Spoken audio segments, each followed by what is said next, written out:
नमस्कार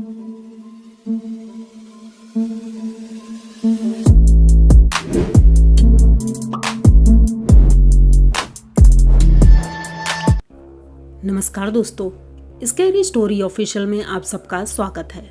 आज की कहानी की तरफ बढ़ने से पहले चैनल को सब्सक्राइब कर लीजिए और अगर कहानी अच्छी लगती है तो प्लीज़ लाइक एंड कमेंट करना मत भूलिएगा। दोस्तों, आज की कहानी बहुत ही ज़्यादा डरावनी है। ज़्यादा बड़ी नहीं है, छोटी ही है, क्योंकि मैं ज़्यादा बढ़ा चाह कर कहानी नहीं सुनाऊँगी। मेन पॉइंट सुनाऊँगी और जो कि आप लोगों को बहुत डराएगा। तो कहानी शुरू करते हैं। कहानी है दो बहनों की, शिखा और सृष्टि। ये दोनों एक ही क्लास में पढ़ती हैं क्योंकि दोनों जुड़वा हैं और अभी स्कूल से पिकनिक जाना था। तो शिखा और सृष्टि अपने मम्मी पापा से परमिशन लेती हैं कि मम्मी, अब तो हम हाई स्कूल में पहुंच गए हैं, इतने बड़े हैं, समझदार हैं, हम लोग जा सकते हैं पिकनिक पे। बहुत ज़्यादा रिक्वेस्ट करते हैं, उसके बाद उनके मम्मी पापा परमिशन दे देते हैं। अब दोनों बहनें बहुत खुश होती हैं कि फाइनली हम लोग पहली बार अकेले घर से बिना मम्मी पापा के स्कूल के बच्चों के साथ एंजॉय करेंगे, खूब मस्ती करेंगे। बहुत ज़्यादा खुश होते हैं। मम्मी टिफ़िन भी पैक करती हैं। वैसे तो स्कूल से ही सारी व्यवस्था थी, लेकिन इनकी मम्मी भी कुछ पैक कर देती हैं खाने पीने का सामान। और फाइनली ये लोग सुबह 6 बजे घर से निकल जाते हैं। अब ज़्यादा मतलब सामान तो था नहीं, सिर्फ खाने पीने का सामान था, तो एक ही बैग में दोनों बहनें रख लेती हैं और घर से निकल जाती हैं। इनके पापा छोड़ने के लिए जाते हैं स्कूल और 7 बजे स्कूल बस निकल जाती है। ये जा रहे थे उत्तराखंड। उत्तराखंड इनके यहाँ से ज़्यादा दूर नहीं था, मैं जगह नहीं बता सकती हूँ, तो इसलिए वहाँ पहुँचने के लिए इन्हें कोई ज़्यादा दिक्कत नहीं हुई। 2-4 घंटे में पहुँच गए थे। उत्तराखंड के मसूरी जा रहे थे लोग। जगह बहुत अच्छी थी, मौसम भी बहुत अच्छा था, इसलिए दोनों बहनें बहुत खुश थीं। बस मम्मी पापा थोड़े परेशान थे कि पहाड़ी एरिया है, बारिश भी हल्की हल्की वहाँ होती ही रहती है, कोई प्रॉब्लम ना हो जाए। लेकिन टीचर्स थे और भी बच्चे थे, इसलिए बेफिक्र ये लोग चले जाते हैं। अब घूम के वहाँ से ये लोग आ भी गए। घर वाले बहुत खुश हुए कि चलो अच्छा है, सब कुछ बहुत परफेक्ट हुआ था, पिकनिक अच्छे से एंजॉय हुई थी। मम्मी पापा भी बहुत खुश थे कि चलो हम लोग जितना डर रहे थे ऐसा कुछ भी नहीं हुआ। अब ये दोनों बहनें सोचने लगी कि चलो अच्छा है, अब दोबारा कभी भी जाना हुआ तो मम्मी पापा मना नहीं करेंगे। ये इनकी पहली ट्रिप थी और बहुत ही शानदार थी। उसके बाद हाफ ईयरली के एग्ज़ाम होते हैं और उसके बाद एक दूसरी ट्रिप तैयार होती है इनकी यूपी के लिए। पर इनके मम्मी पापा डरे हुए थे क्योंकि यूपी बहुत दूर था और वहाँ के बारे में इन्हें ज़्यादा नॉलेज नहीं था। इन्होंने सोचा था कि यूपी के लोग पता नहीं कैसे हैं, क्या है। लेकिन अब इन्होंने सोचा था कि पहली ट्रिप तो अच्छी गई थी, टीचर्स इतने सपोर्टिव हैं और बच्चे भी अच्छे हैं, चलो ठीक है, जाने देते हैं बच्चों को। अब दोनों बच्चे फाइनली इस बार भी बहुत खुश थे और अपनी पैकिंग करके वहाँ से चल देते हैं। ये 2 दिन का ट्रिप था। घर वाले थोड़े परेशान थे कि पिछली बार तो सुबह गए थे और रात तक आ गए थे, लेकिन इस बार 2 दिन का ट्रिप था। अब घर से ये लोग निकल चुके, पापा बस में छोड़ आए थे और बस से ही सारे बच्चे जा रहे थे। फाइनली ये लोग यूपी पहुंच जाते हैं। यूपी के एक शहर में पहुंचते हैं जहां पर बहुत ही अच्छी अच्छी जगह थी, यानी कि आगरा। आगरा में ताजमहल देखा, मतलब सब कुछ इतना अच्छा लग रहा था। ये लोग पहली बार वहां गए थे, इंजॉय किया था बहुत अच्छे से।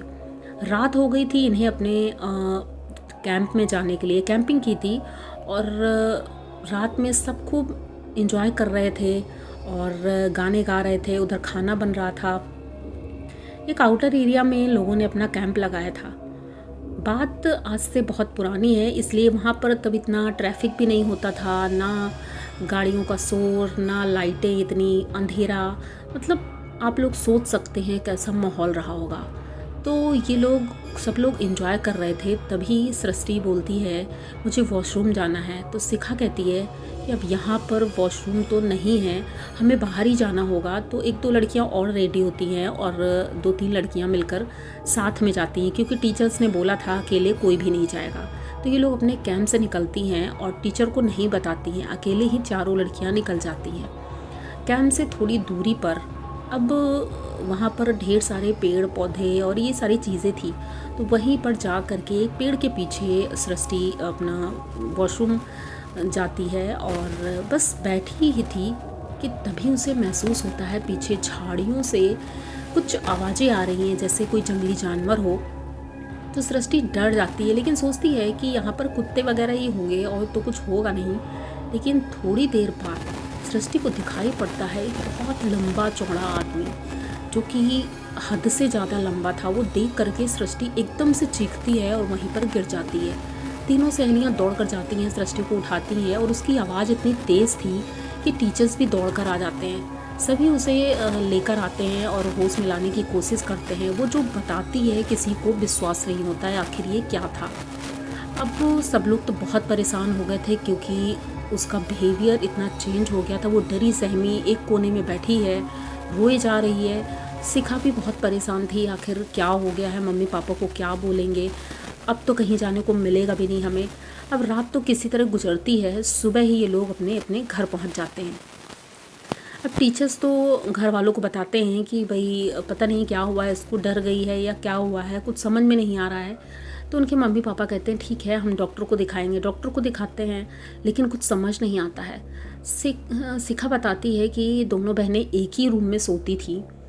आज जब वो रात में सो रही थी तो उसने महसूस किया कि उसके बेड पर कोई एक आदमी है जो सृष्टि की तरफ बैठा है और सृष्टि को घूर घूर कर देख रहा है। शिखा ये चीज़ देख रही थी, सृष्टि सो रही थी, और थोड़ी देर बाद वो आदमी उसके बगल में लेट जाता है।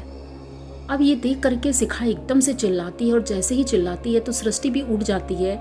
उसके मम्मी पापा आते हैं, ये बताती है किसी को विश्वास नहीं होता है, लेकिन सृष्टि को कुछ कुछ महसूस हो रहा था। लेकिन सृष्टि की तबीयत वैसे ही ठीक नहीं थी, तो शिखा ने उसे ज़्यादा परेशान करना ठीक नहीं समझा और उससे बोला तुम सो जाओ।